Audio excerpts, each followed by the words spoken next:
Assalamualaikum warahmatullahi wabarakatuh.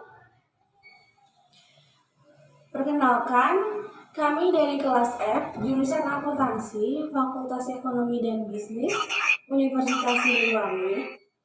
Di sini, kami akan memaparkan materi mengenai pengembangan nilai-nilai Pancasila terhadap perekonomian Indonesia. Video ini dibuat untuk memenuhi tugas mata kuliah Pendidikan Pancasila yang diampu oleh Bapak Kosasih Hadi Saputra, SPD, MPD, yang beranggotakan saya, Helmalita Nipsa, dengan nomor pokok mahasiswa 223403104. Saya Nazwa Nadia Salsabila dengan nomor NPM 223403172. Dan saya Putriana Maria Hasan dengan nomor pokok mahasiswa 223403058. Saya Nurfatihah Sabila dengan nomor pokok mahasiswa 223403033. Dan saya Dila Sabitri dengan nomor pokok mahasiswa 223403168. Pancasila merupakan pandangan hidup sekaligus sebagai dasar negara Republik Indonesia. Maka, warga negara Indonesia sudah selayaknya selalu mengamalkan dan melaksanakan nilai-nilai yang terkandung dalam sila-sila Pancasila dalam berbagai lini kehidupan ini, termasuk dalam bidang ekonomi. Pancasila sebagai ideologi nasional membawa keharusan untuk dijadikan dasar atau pedoman dalam kehidupan berbangsa dan bernegara. Secara normatif, landasan ideal termasuk ekonomi Indonesia adalah Pancasila dan Undang-Undang Dasar 1945. Perwujudan atau pengamalan nilai-nilai yang terkandung dalam sila-sila Pancasila dapat dilaksanakan di seluruh sendi kehidupan, dari lingkungan keluarga, sekolah, masyarakat, hingga berbangsa dan bernegara. Pancasila sendiri dirumuskan dari nilai-nilai bangsa Indonesia yang luhur. Pengamalan butir-butir Pancasila yang mengandung nilai-nilai kebaikan itu hendaknya juga diterapkan di semua sektor kehidupan, dari bidang politik, hukum, ekonomi sosial, budaya, dan yang lainnya. Sistem perekonomian yang dikembangkan di Indonesia adalah sistem ekonomi yang dijiwai oleh nilai-nilai Pancasila. Landasan operasional sistem ekonomi yang berdasarkan nilai-nilai Pancasila ditegaskan dalam Undang-Undang Dasar Negara Republik Indonesia tahun 1945 pasal 33 yang menyatakan beberapa hal berikut ini. Yang pertama, perekonomian disusun sebagai usaha bersama berdasarkan atas asas kekeluargaan. Yang kedua, cabang-cabang produksi yang penting bagi negara dan menguasai hajat hidup orang banyak dikuasai oleh negara. Yang ketiga, bumi dan air dan kekayaan alam yang terkandung di dalamnya dikuasai oleh negara dan dipergunakan untuk sebesar-besar kemakmuran rakyat.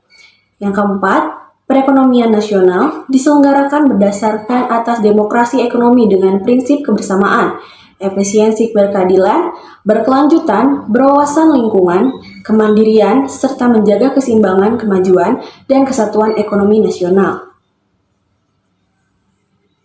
Berbagai wujud sistem ekonomi, baik yang sudah ada dalam masyarakat Indonesia maupun sebagai bentuk pengaruh asing, dapat dikembangkan selama sesuai dengan nilai-nilai Pancasila. Dalam masyarakat saat ini sudah dikenal adanya bank, supermarket, mal, bursa saham, perusahaan, dan lain sebagainya. Semua lembaga perekonomian tersebut dapat kita terima selama sesuai dengan nilai-nilai Pancasila. Kriteria sistem ekonomi yang baik adalah 1. Daya tahan dan daya adaptasi. Sistem ekonomi yang baik adalah sistem ekonomi yang mampu menghadapi ketidakpastian jangka pendek maupun jangka panjang. 2. Untuk prestasi. Sistem ekonomi dikatakan baik jika menghasilkan kemakmuran, pertumbuhan, produktivitas, pemberdayaan, dan terpeliharanya lingkungan hidup. Untuk mensukseskan paradigma pembangunan, dapat dilakukan kebijakan sebagai berikut. Pertama, ketetapan hati, yaitu menciptakan pembangunan dengan ketetapan hati bahwa pembangunan ini dilakukan dari rakyat untuk rakyat, sehingga hasilnya harus dapat dirasakan oleh semua golongan masyarakat tanpa terkecuali. Yang kedua, penghentian kemiskinan, yaitu kesadaran bahwa kemiskinan merupakan hal yang paling penting sebagai masalah sosial ekonomi yang harus diselesaikan. Kemiskinan dapat menciptakan berbagai masalah baru dalam masyarakat jika tidak diselesaikan dengan baik, seperti pengangguran dan kriminalitas, sehingga perlu diciptakan strategi yang tepat dalam pembangunan untuk menghapus kemiskinan. Yang ketiga, menghapus pengangguran. Pengangguran terkadang juga muncul sebagai akibat tidak teratasinya masalah kemiskinan dengan baik, sehingga jumlah orang yang tidak memiliki pekerjaan atau pengangguran terus bertambah banyak. Salah satu upaya yang dapat dilakukan adalah menciptakan kegiatan-kegiatan ekonomi yang padat karya, sehingga mampu menyerap tenaga kerja. Selain itu, meningkatkan pendidikan masyarakat juga dapat memperkecil tingkat pengangguran karena sumber daya manusia Indonesia memiliki pendidikan yang lebih baik. Yang keempat, revitalisasi perbankan. Masalah yang paling berat yang dihadapi Indonesia di saat krisis moneter tahun 1998 adalah masalah buruk kinerja perbankan di Indonesia. Tidak sedikit jumlah bank di Indonesia yang pailit dan merugikan negara dengan meninggalkan setumpuk hutang yang tentu saja nilainya tidak sedikit. Buruknya kinerja perbankan di Indonesia selain akibat tidak tersedianya sistem yang mampu mengawasi kedisiplinan para pelaku perbankan, juga diperparah dengan budaya korupsi, kolusi, dan nepotisme yang sudah sangat sistematik. Yang kelima, ada kebijakan pertanian yang memihak kepada petani. Globalisasi menjadi salah satu tantangan yang dihadapi oleh bangsa Indonesia saat ini. Globalisasi merupakan proses yang tidak mungkin dapat dihindari dan wajib dihadapi. Sektor pertanian merupakan sektor yang sangat rentan terhadap gelombang globalisasi. Sehingga sudah menjadi keharusan pemerintah mempersiapkan perangkat kebijakan yang berpihak pada petani.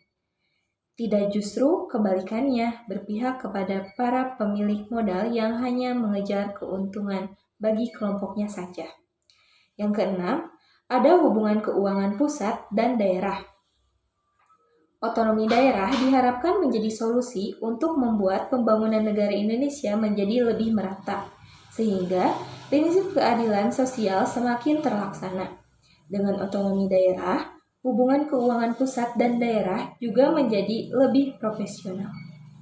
Ekonomi Pancasila adalah wujud welfare state yang disesuaikan dengan kearifan lokal Indonesia. Untuk mewujudkan ekonomi Pancasila, pengelolaan ekonomi harus didasarkan sebagaimana diamanatkan pada pasal 33 ayat 1 Undang-Undang Dasar 1945 yang disebut juga sebagai demokrasi ekonomi. Dalam demokrasi ekonomi, rakyat atau warga negara akan memiliki keselarasan dan kebebasan dalam kegiatan ekonominya. Produksi akan dikerjakan dari, oleh, dan untuk rakyat. Pembangunan nasional akan melibatkan partisipasi total seluruh rakyat, sehingga setiap warga negara memiliki pekerjaan yang produktif. Sebagai susunan suatu sistem, ekonomi Pancasila memiliki beberapa ciri, yaitu: pertama, warga negara memiliki pekerjaan yang produktif dan pendapatan yang adil bagi kehidupan kemanusiaan yang layak. Yang kedua, adanya partisipasi total dari setiap warga negara dalam pembangunan ekonomi. Partisipasi total tersebut merupakan perwujudan dari demokrasi ekonomi. Yang ketiga, seluruh rakyat melalui lembaga perwakilan rakyat menguasai, merencanakan, mengatur, dan mengawasi perekonomian nasional. Yang keempat, menggunakan institusi pasar berkeadilan. Adanya institusi pasar berkeadilan menjadi dasar pemikiran yang dicantumkan di ayat 1 pasal 33 Undang-Undang Dasar 1945 yang menyatakan bahwa perekonomian disusun sebagai usaha bersama berdasarkan atas asas kekeluargaan. Yang kelima, Koperasi Indonesia sebagai sokok guru ekonomi rakyat. Yang keenam, perusahaan negara atau BUMN sebagai soko guru dalam kegiatan-kegiatan ekonomi yang penting dan menguasai hajat hidup. Dari kami, kurang lebihnya mohon maaf. Wassalamualaikum warahmatullahi wabarakatuh.